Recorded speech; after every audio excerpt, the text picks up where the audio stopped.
आज के इस वीडियो में रतन टाटा के जीवन परिचय बताएंगे। भारत का सबसे सफल उद्योगपति में एक भारत का एक महान हस्ती रतन टाटा पर ये बात लागू होती है। आज हम आपको एक ऐसी कहानी बता रहे हैं जो रतन टाटा की महत्व को बयां करती है। रतन टाटा एक प्रसिद्ध भारतीय उद्योगपति और टाटा संघ मुख्य प्रमुख चेयरमैन है। ये साल 1991 से लेकर 2012 तक का टाटा ग्रुप के अध्यक्ष रहे। 28 दिसंबर 2012 को इन्होंने टाटा ग्रुप के अध्यक्ष पद को छोड़ दिया, लेकिन वो अभी भी टाटा ग्रुप के चैरिटेबल ट्रस्ट के अध्यक्ष बने हुए हैं। ये टाटा ग्रुप के सभी प्रमुख कंपनियां जैसे Tata steel, Tata Motors, Tata power, Tata T, Tata chemicals, Indian hotels और टाटा टेली सर्विस के भी अध्यक्ष थे। इनके नेतृत्व टाटा ग्रुप ने नई ऊंचाइयों को छुआ और कंपनी का राजस्व भी कई गुना बढ़ गया। यहाँ हम आपको रतन टाटा की बायोग्राफी के बारे में विस्तार से जानेंगे, तो आपसे रिक्वेस्ट है कि चैनल को सब्सक्राइब करके बेल आइकन को प्रेस कर लीजिएगा। तो चलिए वीडियो को स्टार्ट करते हैं। रतन टाटा का जन्म 28 दिसंबर 1937 को गुजरात के सूरत शहर में हुआ।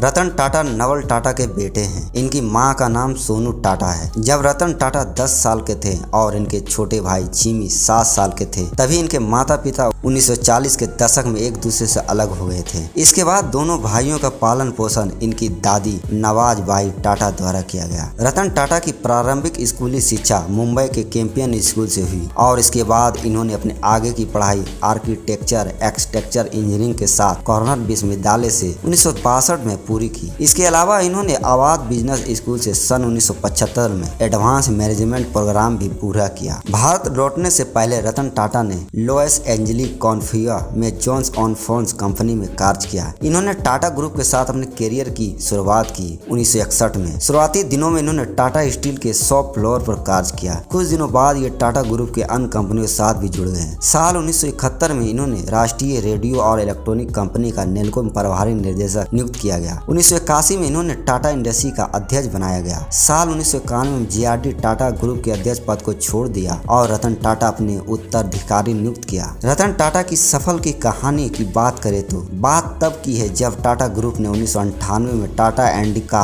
को बाजार में लॉन्च किया। टाटा इंडिका को बाजार में अच्छा रिस्पॉन्स नहीं मिला। तब कुछ करीबी लोगों और साझेदारों ने रतन टाटा को अपने कार व्यापार का नुकसान की पूर्ति के लिए अपनी कार कंपनी किसी और कंपनी को बेचने का सुझाव दिया, क्योंकि कार लॉन्च करने की योजना रतन टाटा की स्वयं की थी और इससे नुकसान हुआ इसका जिम्मेदार वो खुद थे। इसीलिए रतन टाटा ने इनका इस सुझाव को ठीक समझा और इसके बाद ही अपने साझेदारों के साथ मिलकर कंपनी बेचने का पछतावा फोर्ड कंपनी के पास गए। फोर्ड कंपनी अमेरिका में बनने वाली कारों का एक मुख्य केंद्र थी। फोर्ड कंपनी के साथ रतन टाटा और इनके साझेदारों के बीच मीटिंग करीब 3 घंटों तक चली। फोर्ड कंपनी के मालिक बिल फोर्ड ने रतन टाटा के साथ कुछ रूख व्यवहार किया और बातों ही बातों में यह कह दिया कि जब तुमको इस व्यापार के बारे में पता नहीं थी तो तुमने इस कार को लॉन्च करने में इतना पैसा क्यों लगाया। हम तुम्हारी कंपनी को खरीद कर तुम्हारी बहुत ही बड़ी मदद करने जा रहे हैं। कोई इंसान अपनी सफलता के घमंड में कुछ ऐसी बात कह जाए तो इसे नहीं कहना चाहिए। मीटिंग के बाद रतन टाटा तुरंत वापस लौटने का फैसला किया। पूरे रास्ते में इस मीटिंग में हुए बात के बारे में सोचकर वह अपमानित महसूस कर रहे थे और वही बात ही इनके मन में बार बार आ रही थी। कुछ ही साल शुरुआती झटके खाने के बाद रतन टाटा की कार के बिजनेस अच्छा चलने लगा और एक मुनाफे का व्यवसाय साबित हुआ।